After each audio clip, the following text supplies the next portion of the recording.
નમસ્કાર, વીર ફાસ્ટ ન્યૂઝમાં આપનું સ્વાગત છે। જોઈએ સમાચાર વિગતવાર। સાવરકુંડલામાં સંસ્કૃત સપ્તાહ નિમિત્તે ભવ્ય ગૌરવ યાત્રા યોજાઈ। ભારતીય સાંસ્કૃતિક વારસાની ધરોહર સમાન સંસ્કૃત ભાષાનું મહત્વ આધુનિક યુગમાં પણ જળવાઈ રહે અને યુવા પેઢી તેનાથી સુપેરે પરિચિત થાય તેવા શુભ આશય સાથે સાવરકુંડલા ખાતે સંસ્કૃત સપ્તાહની ઉજવણી અંતર્ગત એક અદ્ભુત અને ભવ્ય સંસ્કૃત ગૌરવ યાત્રાનું આયોજન કરવામાં આવ્યું હતું। આ ગૌરવ યાત્રાનો શુભારંભ સાવરકુંડલાની એસવી દોશી ગર્લ્સ હાઈસ્કૂલ ખાતેથી કરવામાં આવ્યો હતો। યાત્રા શહેરના વિવિધ મુખ્ય માર્ગો પર ફરીને પ્રજાજનોમાં આકર્ષણનું કેન્દ્ર બની હતી। આ સાંસ્કૃતિક યાત્રામાં 750થી પણ વધુ વિદ્યાર્થીઓએ પૂર્ણ ઉત્સાહ અને શિસ્તબદ્ધ રીતે ભાગ લીધો હતો। જીવન ઝાંખીઓ યાત્રામાં ખાસ તૈયાર કરવામાં આવેલા 7 અદ્ભુત ટેબલો રજૂ કરાયા હતા, જેણે પ્રાચીન વારસો અને લોક જાગૃતિનો સંદેશ અસરકારક રીતે પહોંચાડ્યો હતો। તેમજ શહેરની વિવિધ શૈક્ષણિક સંસ્થાઓ, સામાજિક સંગઠનો અને ધાર્મિક સંસ્થાઓના સહયોગથી આયોજન ખરા અર્થમાં ભવ્ય બની રહ્યું હતું। આધુનિક સમયમાં પણ સંસ્કૃત ભાષા કેટલી ઉપયોગી અને વૈજ્ઞાનિક છે તેનો સંદેશ સમાજ સુધી પહોંચાડવાનો સરાહનીય પ્રયાસ કરવામાં આવ્યો હતો। શહેરના માર્ગો પર ભ્રમણ કર્યા બાદ આ ગૌરવ યાત્રા જેવી મોદી હાઈસ્કૂલના પાછળના ગ્રાઉન્ડમાં સંપન્ન થઈ હતી। યાત્રાના સમાપન બાદ ભાગ લેનાર તમામ બાળકોને સહભાગીઓ માટે સાત્વિક અલ્પાહારની વ્યવસ્થા કરવામાં આવી હતી, જેનો બાળકોએ આનંદપૂર્વક આસ્વાદ માણ્યો હતો। સમગ્ર આયોજને સાવરકુંડલા શહેરમાં સાંસ્કૃતિક ચૈતન્યનો નવો સંચાર કર્યો હતો। રિપોર્ટર સમીર ખોખર, અમરેલી। સરકારી માધ્યમિક શાળા આચાર્ય તેમજ શાસનાધિકારી અને તાલુકાનું દળ સંસ્કૃત બોર્ડ દ્વારા નિયુક્ત સાવરકુંડલા તાલુકાને આપે છે।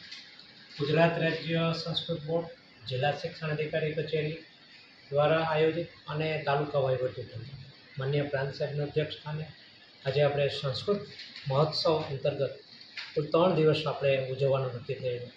25 તારીખે સંસ્કૃત ગૌરવ યાત્રા, 27 તારીખે સંસ્કૃત ભાષણ દિવસ અને ત્રીજો દિવસ જે છે 29 તારીખ સંસ્કૃત સાહિત્ય। એના 3 દિવસની અંતર્ગત આજે ગુજરાત સંસ્કૃત ગૌરવ યાત્રાનું આયોજન કરવામાં આવ્યું। આ માન્ય નગરપાલિકાના પ્રમુખશ્રી, માન્ય અધ્યક્ષ, અમારા કમિટીના પદાધિકારીઓ, અગ્રણીઓ, વિવિધ સમાજના અને ગાયત્રી વિદ્યાલય પરિવાર તેમજ બ્રહ્માકુમારી અને વિવિધ સંસ્થાના આજે અમે એસવી દોશી હાઈસ્કૂલ ખાતેથી શરૂ કરી રેલી।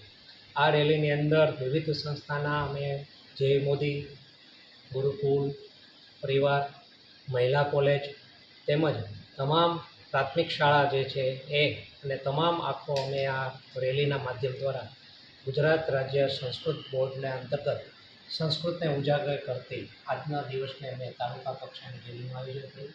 એમાં અમારા માન્ય જિલ્લા શિક્ષણ અધિકારી સાહેબ, પ્રાંત સાહેબ તેમજ નગરપાલિકા પ્રમુખ, આ સંસ્થાના આચાર્ય બેન ઉષાબેન તેમજ અમારા સહનોડલ ભાઈ શ્રી જયેશભાઈ અને તમામ સંસ્થાઓને ખૂબ અને મીડિયા અને પોલીસ વિભાગના સૌના સાથ સહકારથી આજે અમે સંસ્કૃત ગૌરવ યાત્રા આશરે 675 જેટલા વિદ્યાર્થીઓને રેલી સ્વરૂપે કાઢ્યું। એમાં બધાનો સહયોગ મળવા બદલ અમે આભારી છીએ।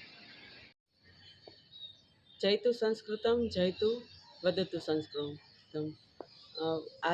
આજ રોજ તારીખ 25 ઓગસ્ટના રોજ હું શ્રી વીડી ઘેલાણી મહિલા કોલેજ સાવરકુંડલામાં ડૉક્ટર પ્રતિમા શુક્લ સંસ્કૃત વિષય ભણાવું છું અને હું ગુજરાત બોર્ડ ગાંધીનગર, સંસ્કૃત ભારતી અને તથા આજે જિલ્લા શિક્ષણ કચેરી દ્વારા જે સુંદર ગૌરવ યાત્રાનું આયોજન કરવામાં આવ્યું હતું, જેમાં અમારી કોલેજની વિદ્યાર્થિનીઓ તથા સ્કૂલ કોલેજના વિદ્યાર્થિનીઓએ સુંદર મજાના ટેબલો તૈયાર કર્યા હતા અને જેમાં આપણી ભારતીય સંસ્કૃતિનો વારસો છે તે સુંદર રીતે જળવાઈ રહે તેવી ઝાંખી પણ કરવામાં આવી હતી। ખાસ કરીને આપણી આ દેવ ભાષા છે, આપણી સંસ્કૃત ભાષા એ આપણી માતા છે અને આ સંસ્કૃત ભાષાના પ્રચાર અને પ્રસાર અર્થે આજ રોજ જે આ સુંદર ગૌરવ યાત્રાનું આયોજન કર્યું હતું તેનાથી મને લાગે છે કે લોકો સુધી તે આપણો સંદેશ જરૂર પહોંચ્યો જ હશે અને આજનો વિદ્યાર્થી વર્ગ છે તે પણ ભાષા તરફ વળે, ભાષાની જાગૃતિ તરફ આગળ વધે અને તેમાંથી આપણો જે સુંદર વારસો છે તેમાંથી સુંદર જ્ઞાન મેળવે તેવી પણ હું અહીં આશા રાખું છું। એટલે ભારતીય સંસ્કૃતિની આ એક ધરોહર છે એ આપણી સંસ્કૃત ભાષા છે, એ આપણી દેવ ભાષા છે અને એ દેવ ભાષા છે એ આપણે ક્યારે પણ ભૂલવી જોઈએ નહીં અને એમાંથી જ અન્ય ભાષાઓ પણ ઉતરી આવી છે।